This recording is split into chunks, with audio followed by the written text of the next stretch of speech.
Olá, bom dia. O Restauração da Alma é um presente de Deus para mim. E mais uma vez eu estou aqui para falar as suas palavras. Não é as palavras de Lilian, mas é as palavras de Deus. Eu sei que existem pessoas que, assim como eu, têm o hábito, têm a maneira de viver, que é clamar a Jesus. Quando estão diante de enigmas, dilemas, aflições e problemas, buscam em Jesus a solução. São aqueles que dizem assim: na profunda tristeza da alma, quando a situação é tão difícil, que às vezes lágrimas e algumas palavras saem do espremer da alma, que é: Jesus, tem misericórdia de mim. Jesus, tem misericórdia de mim. Nós veremos hoje 2 clamor. Um clamor foi atendido, porque foi pedido a pessoa certa.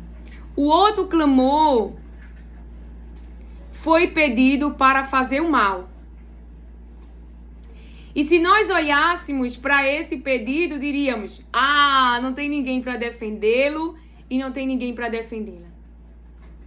Era um momento tão difícil que a vida de um inocente estava a passar nas mãos de homens que usou sua autoridade, seu acesso, seu conhecimento, sua hipocrisia para prejudicar a vida de um inocente. Esse inocente me mostra um nível extraordinário de dependência de Deus, de confiança em Deus. Um nível que, se eu olhar para a minha humanidade, é difícil alcançar. Precisamos da graça, precisamos da capacitação, precisamos da presença do Espírito Santo, porque somos seres humanos, em nós habita uma carne, essa carne quer falar, essa carne quer se defender, mas quando a gente entra nesse nível, e estamos indo para esse nível, eu não posso dizer que eu alcancei, mas eu tenho evoluído a cada dia mais.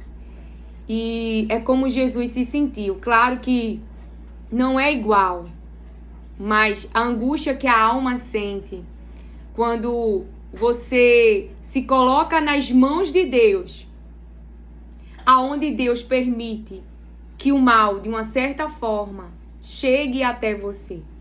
Eu já vivi isso na minha vida, aonde o mal estava prevalecendo, aonde a zombaria estava prevalecendo, aonde o escárnio estava prevalecendo, aonde eu era a crucificada, aonde eu era o problema do ambiente, da história.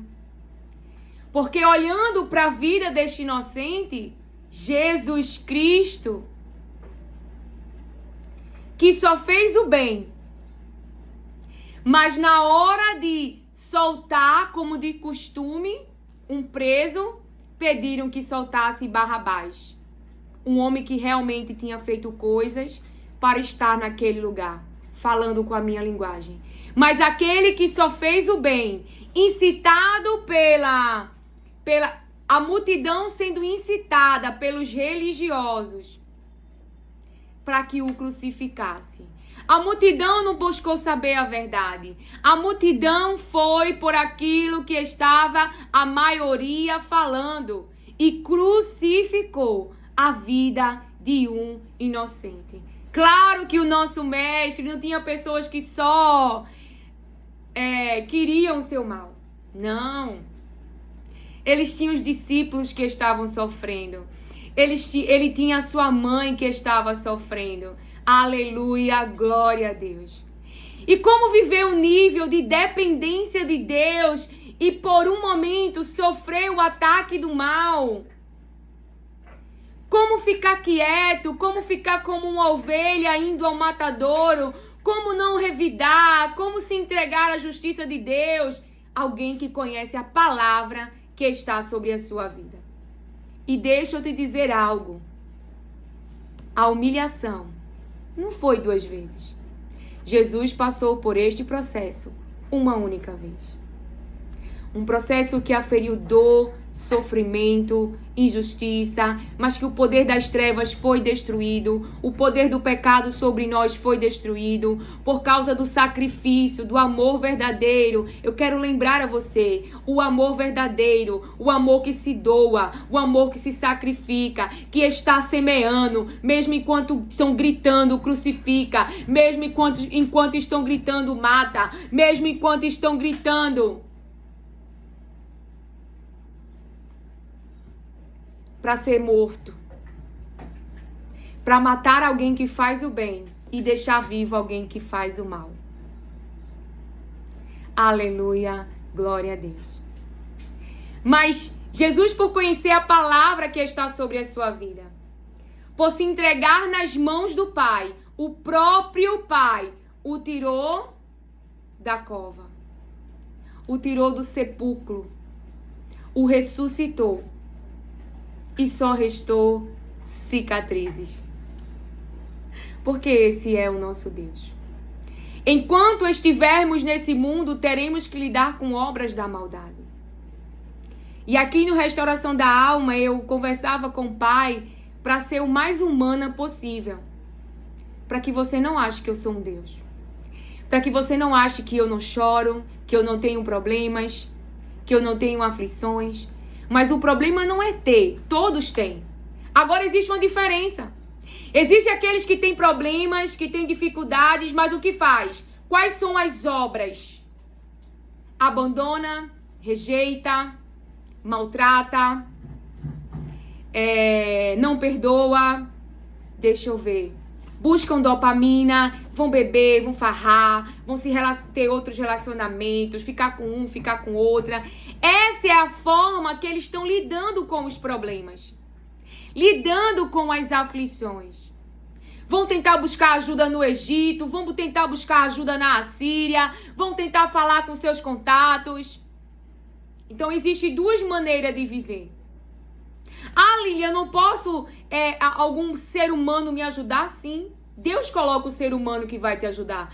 Porque não foi o povo que pediu Ciro, foi Deus que levantou Ciro para o povo. Não foi o povo que pediu Ciro, mas Deus levantou Ciro para o povo. Foi Deus que decidiu nos salvar. Foi Deus que decidiu nos redimir. Foi Deus que decidiu nos restaurar. E por mais que o mal, que o diabo incite pessoas para fazer eu e você duvidar da promessa, para fazer eu e você parar. Quando se trata do Restauração da Alma, eu sempre penso assim: quantas vezes eu estive tão triste, tão triste, tão triste, e porque minhas irmãs, que com certeza têm problemas, se levantou e falou que o Espírito Santo de Deus coloca em sua boca. E ali naquele dia eu fui renovada, fortalecida, levantada. Então, não é sobre não ter problemas. É sobre viver além de você mesmo, além de você mesma. Então, se eu não venho, dando um exemplo aqui no Restauração da Alma, trazer a palavra de Deus, calar a minha boca, não deixar o Espírito Santo de Deus me usar, eu estou deixando as almas morrerem. E tô me colocando em primeiro lugar, tô sendo egoísta, não, tô com problema, vou falar a palavra de Deus, não. É eu que tô precisando. Não. Até porque à medida que nós falamos, nós também recebemos. Então eu quero dizer para você que fala as palavras de Deus, que mesmo chorando semeie, que mesmo chorando cumpra a sua missão. Que mesmo o mal se levantando contra você, contra o seu ministério, como assim fizeram com a vida de Jesus, e o nome dele me alcançou, mesmo sem eu ter visto, assim nos diz o Senhor. Aquilo que o Senhor nos entregou vai alcançar gerações, gerações, gerações. Jesus sofreu obras mais, Jesus foi sim enterrado, mas ele foi ressuscitado, e o nome dele está vivo até hoje, e cumpre-se o nome dele, o que o Pai disse, que estar acima.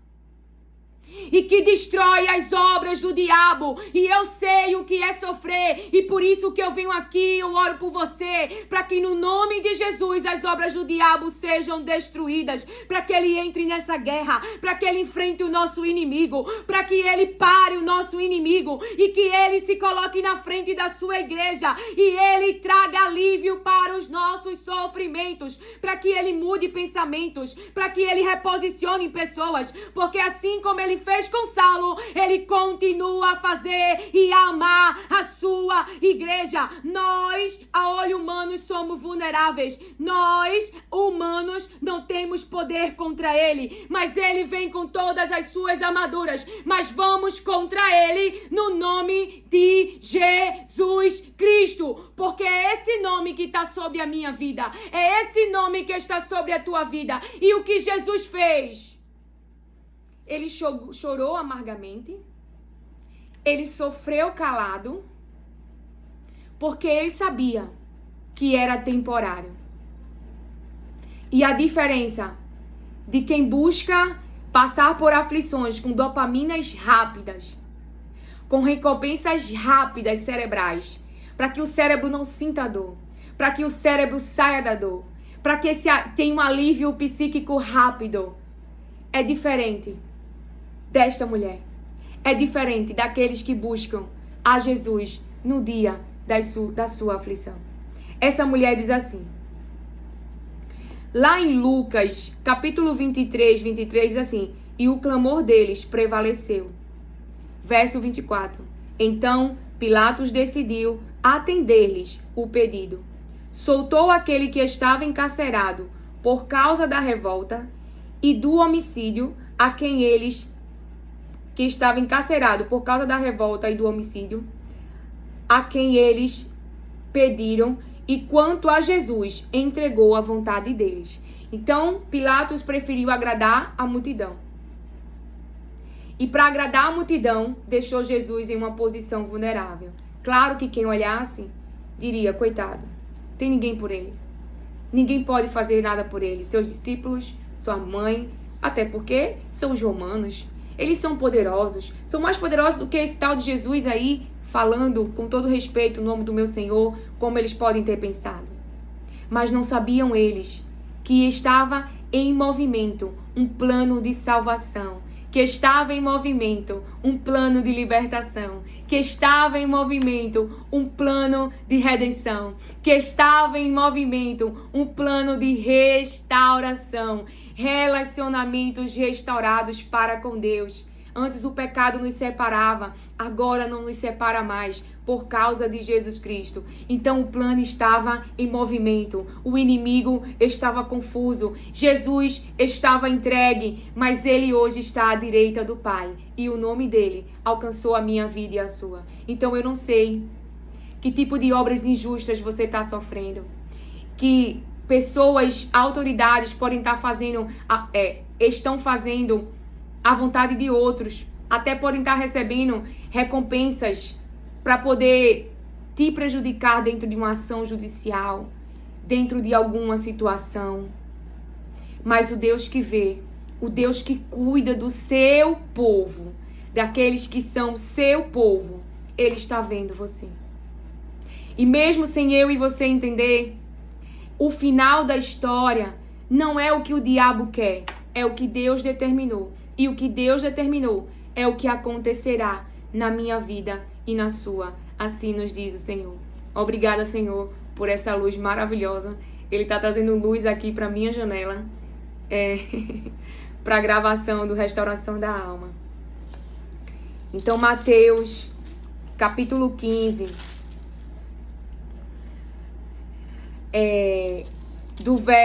capítulo 15, eu vou ler o capítulo a partir do verso 21. Saindo dali, Jesus foi para a região de Tiro e Sidom. E eis que uma mulher cananeia, que tinha vindo daqueles lados, clamava. Então, uma mulher cananeia, que ouvia falar de Jesus, que sabia do que Jesus era capaz, ela não pensou duas vezes, falando com as minhas palavras. Ela sabia que na casa dela havia um problema. e que esse problema na casa dela só Jesus podia resolver. Ela sabia que aquilo que é dela, a filha, não estava em posse dela. A filha não estava liberta, vivendo seu livre-arbítrio. A filha estava dominada por demônios. A filha estava dominada pelo mal. Então a filha dela não era a filha dela, porque estava sob domínio do mal. Vamos ler essa história comigo para você entender aquilo que o Espírito Santo de Deus quer dizer a mim e a você. Saindo dali, Jesus foi para a região de Tiro e Sidom. E eis que uma mulher cananeia que tinha vindo daqueles lados clamava: Senhor, filho de Davi, tenha compaixão de mim. Minha filha está horrivelmente endemoniada. Minha filha é filha dela, mas está dominada por demônios. Essa filha não tem liberdade. Essa filha está sendo casa do mal. A Bíblia não relata os comportamentos nesse capítulo da menina. Mas você imagina essa menina dentro de casa, cheia de demônios. O que ela não fazia com a sua vida. Então a palavra diz: Jesus, porém, não lhe respondeu palavra. Então os seus discípulos, aproximando-se, disseram: Mande-a embora, pois vem gritando atrás de nós. Mande-a embora, pois vem gritando atrás de nós. Mas Jesus respondeu: Não fui enviado senão as ovelhas perdidas da casa de Israel. Manda embora, Jesus. Ela vem gritando. Ela vem gritando. Ela vem gritando. Ela tinha problema, Jesus pode resolver, mas ela estava sendo mandada embora. Mas quem sabe o que quer, persevera. Porque quem está com o demônio em casa é ela, não é os discípulos. A palavra de Deus diz: Mas Jesus respondeu: Não fui enviado senão as ovelhas perdidas da casa de Israel. Ela, porém, veio e o adorou, dizendo: Senhor, me ajude. Senhor, me ajude. Jesus respondeu: Não é correto pegar o pão dos filhos e jogá-lo aos cachorrinhos. A mulher disse: É verdade, Senhor, pois os cachorrinhos comem das migalhas que caem da mesa dos seus donos. Pois os cachorrinhos comem das migalhas que caem da mesa dos seus donos. Então Jesus exclamou: Mulher, que grande fé você tem! Que seja feito como você quer. E desde aquele momento, a filha dela ficou curada. Primeira coisa, ela foi atrás de Jesus.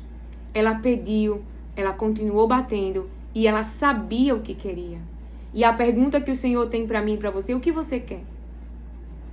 Ela queria que a filha dela fosse curada, fosse restaurada ao seu estado original de filha. Que os demônios saíssem da habitação do que era dela, pois a filha é dela. Ela disse: minha filha. Porque estava sobre a responsabilidade dela. Pertencia a ela. Então aquilo que é seu, mas que está dominado pelo mal, que está prevalecendo o mal, que está prevalecendo obras más, clame a Jesus. Para que o mal saia. Para que a saúde seja restaurada. Para que haja cura. Para que haja libertação.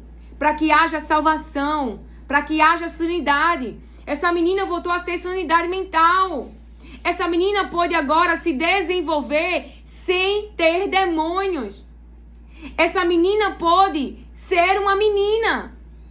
Porque antes ela estava possessa. E só quem já viu uma pessoa possessa sabe que uma pessoa possessa por demônios tem maus comportamentos. Comportamentos destrutivos. E às vezes até você não consegue prender essas pessoas. Estão totalmente entregues a que os demônios querem, pedem e mandam fazer. O seu corpo. Então, Jesus elogia a mulher. Mulher, que grande fé você tem. Que seja feito como você quer. E desde aquele momento, a filha dela ficou curada. Então é muito importante que eu e você saiba o que nós queremos de Jesus. Você vê que pessoas clamaram para fazer o mal a Pilatos. Mas aqui, essa mulher está clamando para que Jesus faça o bem à sua filha. E o nosso acesso que nós temos para com Deus por causa de Jesus Cristo, não vamos usar para fazer o mal. Vamos falar da tristeza do nosso coração e vamos levar a Jesus o que realmente nós queremos. Que tipo de obras hoje, dentro da sua casa, no ambiente onde você está, que tem trazido aflição e sofrimento? Após na sua oração, é sobre essas obras que você irá orar e pedir para que Jesus possa libertar dessa situação. Porque assim como aconteceu na vida desta menina, Jesus teve misericórdia dessa mãe. Jesus também tem misericórdia de mim e de você. E Ele vai restaurar essa vida. Ele vai restaurar essa situação. Ele vai restaurar aquilo que hoje está instável, aquilo que hoje está em conflito e que traz dor e sofrimento. E essa não é uma palavra de Lilian, é a palavra do Senhor. Eu quero que você creia em Jesus Cristo e tenha o hábito de, em todas as situações, buscar nele a sua resposta. Enquanto ele não responder, faça como esta mulher. Continue clamando, porque o Senhor, ele vai te ouvir. E ele não só vai te ouvir, como ele vai mudar a tua situação, como mudou a desta mulher cananeia. Que o Senhor te abençoe, acolha e receba as palavras de Deus com mansidão. Amém.